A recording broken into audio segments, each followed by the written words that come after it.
அப்படின்னு பார்த்தோம்னா நம்ம குழந்தையின்மை ஒரு முக்கியமான விஷயம். லேட்டஸ்டா உலகத்துல வளர்ந்து வரக்கூடிய பிரிவான ஸ்டெம் செல் சிகிச்சை இங்க நாங்க பண்றோம். இன்றைக்கு குழந்தையின்மை அதிகமாக காணப்படுவதற்கு என்ன காரணம் டாக்டர்? ஆண்கள் வயதாகும் போது பிரச்சனை வர்றதுக்கு கொஞ்சம் வாய்ப்பு இருக்கு.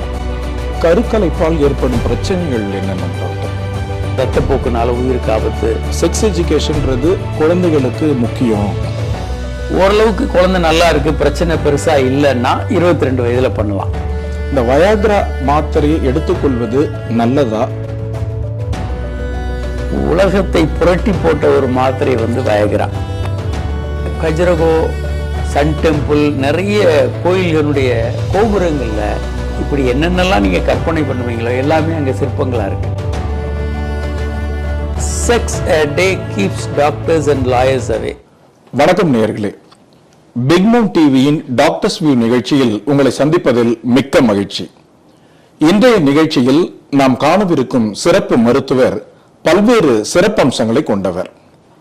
அவர் ஆண்கள் நல சிறப்பு மருத்துவர், ஆண்களுக்கான சிறப்பு பாலியல் மருத்துவர், வேர்ல்ட் அசோசியேஷன் ஆஃப் செக்ஸாலஜினுடைய உறுப்பினர் மற்றும் இந்தியன் அசோசியேஷன் ஆஃப் செக்ஸாலஜினுடைய சேர்மன், எம்ஜிஆர் மருத்துவ பல்கலைக்கழகத்தின் சிறந்த மருத்துவருக்கான விருது பெற்றவர் டாக்டர் காமராஜ் அவர்கள்.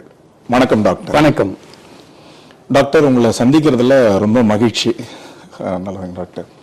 டாக்டர், நம்முடைய ஆண்களுக்கான சிறப்பு நல மருத்துவம் நீங்க இருக்கீங்க டாக்டர். அதை பத்தி கொஞ்சம் நேயர்களுக்கு அதில் அளிக்கக்கூடிய சிகிச்சைகள் பற்றி, மருத்துவமனை பற்றி சொல்லுங்க டாக்டர். இங்க ஆண்களுக்கு அப்படின்னு பார்த்தோம்னா நம்ம குழந்தையின்மை ஒரு முக்கியமான விஷயம். ஆண்கள் அப்படின்னு பார்த்தா அதுல விந்தணுக்களே இல்லாதவர்கள், விந்து குறைவா இருக்கிறவங்க, அந்த மாதிரியான குழந்தையின்மை, அதற்கான எல்லா விதமான உலகத்தில் எல்லா விதமான சிகிச்சைகளும் இங்க கிடைக்குது. விந்து குறைவா இருக்கிறவங்களுக்கு ஐவிஎஃப், இக்ஸி, ஐயுஐ, இந்த நவீன சிகிச்சைகள், அதே மாதிரி பிஜிடி, இந்த மாதிரி எல்லாமே பண்ண முடியும். அடுத்ததாக ஆண்களுடைய முக்கியமான பிரச்சனை தாம்பத்திய உறவுல வர்ற சிக்கல்கள், விந்து முந்துதல், ஆண்மை குறைவு, அதே மாதிரி செக்ஸில் ஆர்வம் இல்லை, அந்த மாதிரியான பெண்களுக்கான பிரச்சனைகளையும் சேர்த்து சரி பண்ண முடியும். இதை தவிர இப்போ லேட்டஸ்டாக உலகத்தில் வளர்ந்து வரக்கூடிய பிரிவான ஸ்டெம் செல் சிகிச்சை இங்கே நாங்கள் பண்ணுறோம். சென்னையில் முதல் முறையாக ஸ்டெம் செல் சிகிச்சை மையம் இங்கே ஆரம்பித்தோம். கவர்னர் திறந்து வச்சாங்க. ஸ்டெம் செல்ஸ் கிட்டத்தட்ட இப்போ நம்ம ஒரு நோய்க்கு மருந்து கொடுக்குறோம், அந்த மருந்துக்கு பதிலாக நம்ம உடல்ல இருக்கக்கூடிய ஒரு ஆதார செல்களை எடுத்து வயிற்றுல இருந்து, கொழுப்புல இருந்து ஸ்டெம் செல்களை பிரித்து அதை குளுக்கோஸ் மாதிரி ஏற்ற முடியும். ஆண்மை குறைவுக்கு ஆண் உறுப்புல அதை செலுத்த முடியும். விந்து இல்லாதவங்களுக்கு விந்து விரைப்பைகளில் செலுத்த முடியும். சர்க்கரை வியாதிக்கு குளுக்கோஸ் மாதிரி ஏற்ற முடியும். பல்வேறு நோய்கள், இப்போ நோயின்னு நீங்க எடுத்துக்கிட்டீங்கன்னா, இப்போ ஒரு தைராய்டு ப்ராப்ளம் அப்படின்னா T3 T4 அந்த செல்கள் கம்மியா இருக்கிறது. அதே மாதிரி டயபெட்டிஸ்னா இன்சுலின் உற்பத்தி ஆகிற செல்கள் சரியா வேலை செய்யாம இருக்கிறது. இந்த மாதிரி பல இடங்கள்லயும் அது இப்படி இருக்கும். இதை உற்பத்தி பண்றதுக்கு இந்த ஸ்டெம் செல்கள் தூண்டுதலாக இருக்கும். நம்ம உடல்ல இருக்க செல்களை வைத்தே நம்மளுடைய நோயை குணப்படுத்துறது லேட்டஸ்டான ஸ்டெம் செல். இது உலக அளவுல இப்ப பெரிய அளவுக்கு வளர்ந்து வருது. இதுக்கு 2 நோபல் பிரைஸ் கிடைச்சிருக்கு. இப்போ சந்தோஷம். இப்போ அந்த சிகிச்சையை இப்போ சென்னையில நாங்க கொடுக்குறோம். நம்ம ஹாஸ்பிட்டல்ல இந்த ட்ரீட்மென்ட் ரெகுலரா இருக்கு.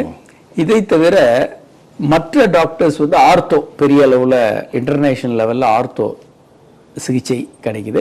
ஸோ குழந்தையின்மை, பாலியல் பிரச்சனைகள், ஆர்த்தோ, அடுத்து ஸ்டெம் செல் சிகிச்சை. எல்லா ஸ்டெம் செல் கிட்டத்தட்ட எல்லா பிரச்சனையும் கொடுக்கலாம். நரம்பு பிரச்சனைகள்ல இருந்து, சர்க்கரை வியாதியிலிருந்து, ஹார்ட் பிரச்சனை, பல்வேறு நோய்கள், ஆர்த்தோ பிரச்சனைகள், இப்போ மூட்டு மாற்று சிகிச்சைக்கு பதிலாக ஸ்டெம் செல் கொடுக்கலாம். நல்லது டாக்டர்.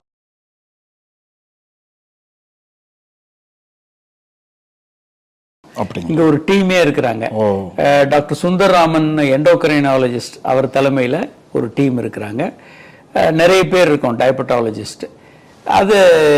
அதுல சம்பந்தமான பல்வேறு ஆராய்ச்சிகளும் போய்கிட்டு இருக்கு. அதுவும் இங்க கொடுத்துட்டு இருக்கோம். நல்லது டாக்டர். டாக்டர், எனக்கு ஒரு சின்ன சந்தேகம் என்னன்னு பாத்தீங்கன்னா, சில ஆண்டுகளுக்கு முன்னாடி வரைக்கும் மத்திய மாநில அரசுகளே குழந்தை அதிகமாக பெற்றுக்கொள்வதை குறைத்து கொள்ள வேண்டும் அப்படின்ற அடிப்படையில் விழிப்புணர்வு பிரச்சாரங்கள்ல பட்டி தொட்டி எங்கும் நடத்தினாங்க டாக்டர். இன்றைக்கு குழந்தையின்மை அதிகமாக காணப்படுவதற்கு என்ன காரணம் டாக்டர்? அதாவது குழந்தையின்மை ஒரு பக்கம்னா குழந்தைகள் அதிகமாக பெற்றுக்கிறது இன்னொரு பக்கம். அந்த ஒரு காயினுடைய மற்றொரு பக்கம் அது. அதனால குழந்தைகள் அதிகமாக இருக்கிறதும் ஒரு பிரச்சனை தான், குழந்தை இல்லாமல் இருக்கிறதும் ஒரு பிரச்சனை தான். அப்போ நம்ம என்ன பண்றோம்னா எல்லோருக்கும் சமமாக 2 குழந்தைகள். அப்போ குழந்தை இல்லாதவங்க குழந்தை பெற்றுக்கணும், குழந்தைகள் அதிகமாக பெற்றுக்காமலும் இருக்கணும். அப்போ அனைவரும் சமமாக ஒரு 2 குழந்தைகளோட வாழணும். அப்போ குழந்தை இல்லாதவங்களுக்கான சிகிச்சை கொடுத்தாதான் அவங்க பதட்டம் இல்லாமல் இருப்பாங்க. நம்ம குழந்தையை குறைங்கன்னு மட்டும் சொல்லிக்கிட்டு இருந்தோம்னா இன்னொரு பக்கம் குழந்தை இல்லாதவர்கள் அதை விரும்ப மாட்டாங்க, சஃபர் பண்ணிக்கிட்டு இருப்பாங்க. ஏன்னா இவ்வளவு ஜனத்தொகை உள்ள ஒரு 140 கோடி மக்கள் தொகை உள்ள ஒரு நாட்டில் நமக்கு மட்டும் குழந்தை இல்லைன்றது அவங்களுக்கு கடுமையான ஒரு மன வலியை ஏற்படுத்தும். ஸோ குழந்தையின்மை, எக்ஸஸாக குழந்தை பெற்றுக்கிறது, ரெண்டும் ஒரு காயினுடைய வேற வேற பக்கங்கள். 2க்குமான சிகிச்சைகள் இப்பயும் நடந்துகிட்டு தான் இருக்கு. அந்த வேகம் அந்த காலத்துல 80களில் ரொம்ப வீரியமா பண்ணாங்க, இப்பயும் நடந்துகிட்டு இருக்கு. இப்ப கிட்டத்தட்ட மக்களே ஒரு 2 குழந்தையோட நிறுத்திக்கிறதுன்ற ஒரு மனநிலைக்கு வந்துட்டாங்க. நாம் இருவர் நமக்கு மனநிலைக்கு வந்துட்டாங்க. சந்தோஷம் டாக்டர். ஆணுக்கும் பெண்ணுக்கும் ஏற்ற குழந்தை பெற்றுக் கொள்வதற்கான வயது என்னங்க டாக்டர்? பெண்களுக்கான வயது அப்படின்றது 20லிருந்து 25 வயதுக்குள்ள அவங்க திருமணத்தை முடித்து 2 குழந்தை பெற்றுக்கிறது ரொம்ப ரொம்ப ஆரோக்கியமான வயது. சில நேரங்களில் படிப்பு இல்லை வேற காரணங்களால் அவங்க கொஞ்சம் தள்ளி போச்சுன்னா பெண்கள் 30 வயதுக்குள்ள குழந்தை பெற்றுக்கணும். பெண்களுக்கு வயது அதிகமாக 2-3 பிரச்சனைகள் வருது. ஒன்று கருத்தரிக்கிற வாய்ப்பு குறையும், கருத்தரித்தாலும் அபார்ஷன் ஆகிற வாய்ப்பு அதிகமாகும், பிறக்கிற குழந்தை ஊனமாக இருக்கிறதுக்கான வாய்ப்பு கொஞ்சம் அதிகமாகும். இதனால பெண்கள் ஆரம்ப கட்டத்திலே ஒரு 20லிருந்து 25க்குள்ள கண்டிப்பாக பெற்றுக்கொள்ளணும். அப்படி தவறுனா 30க்குள்ள. ஆண்கள் 25லிருந்து 30க்குள்ள திருமணம் செய்து குழந்தை பெற்றுக்கணும். தவறுனா 35க்குள்ள. ஏன்னா ஆண்கள் வயதாகும் போது பிரச்சனை வர்றதுக்கு கொஞ்சம் வாய்ப்பு இருக்கு, குழந்தைகள் ஊனமாக பிறக்கிறதுக்கு வாய்ப்பு இருக்கு. ஆண்களுக்கும் இந்த மாதிரி விந்தணுக்கள் குறையும். ஆண்களுக்கு உச்சகட்டமாக விந்தணுக்கள் நல்லா இருக்கிற காலகட்டம்ன்றது 26 வயது. அதுக்கு மேல போக போக விந்தணுக்கள் எண்ணிக்கை கொஞ்சம் குறைஞ்சிக்கிட்டே தான் வரும். ஸோ ஆண்களுக்கு உச்சகட்டம் 26 வயது.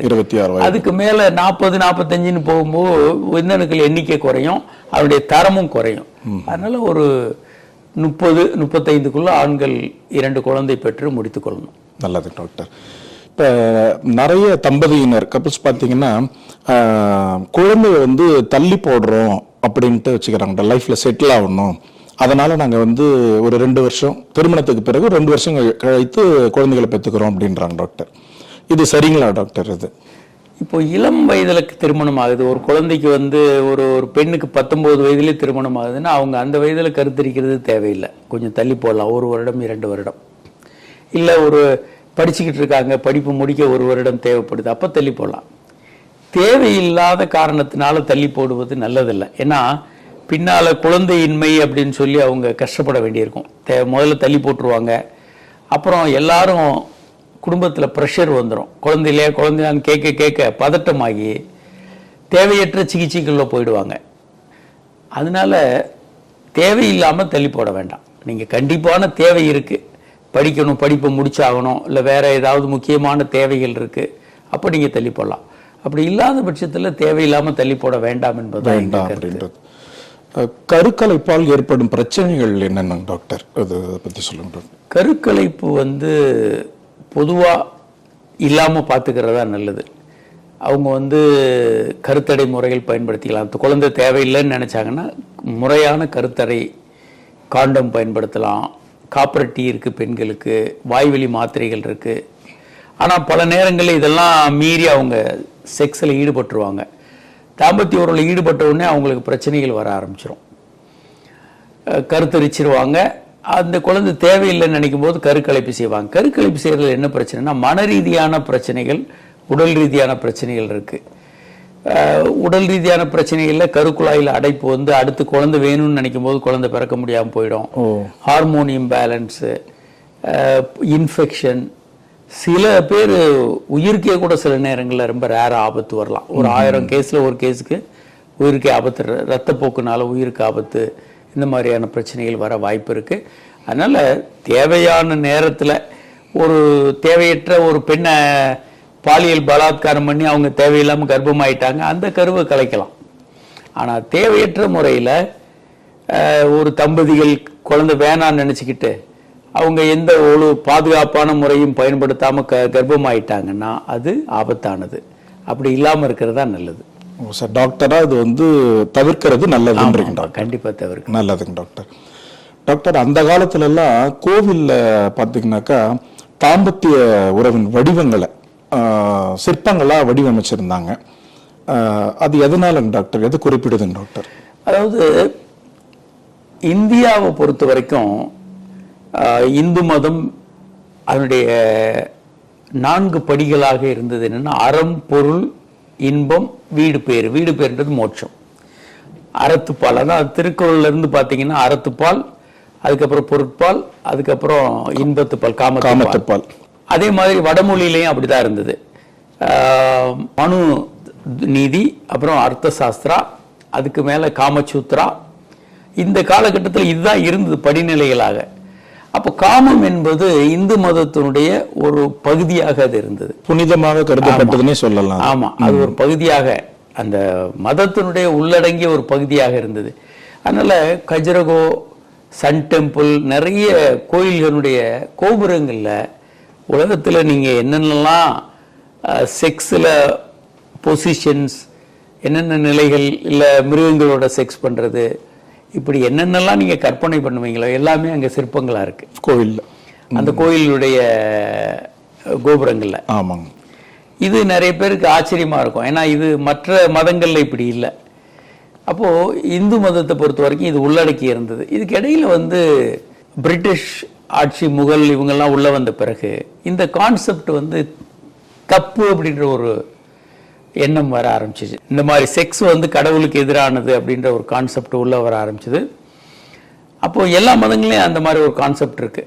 ஏன்னா நம்ம சாமியார்கள் எடுத்துக்கிறோம், முல்லாஸ் எடுத்துக்கிறோம், அதே மாதிரி ஃபாதர் நிறைய பேர் கல்யாணம் பண்ணாமல் இருப்பாங்க. இப்போ போப்புன்னா கல்யாணம் பண்ணாதவராக இருப்பார்.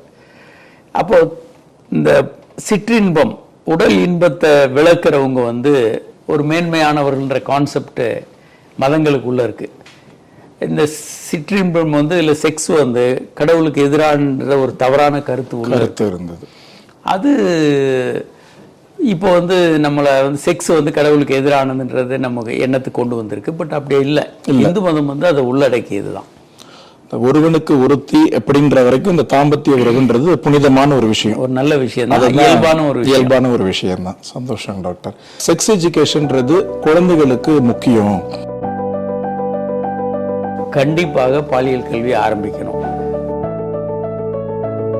மார்பகங்கள் வந்து ஒரு வியர்வை சுரப்பி வளர்ச்சி அடைகிறது தான்.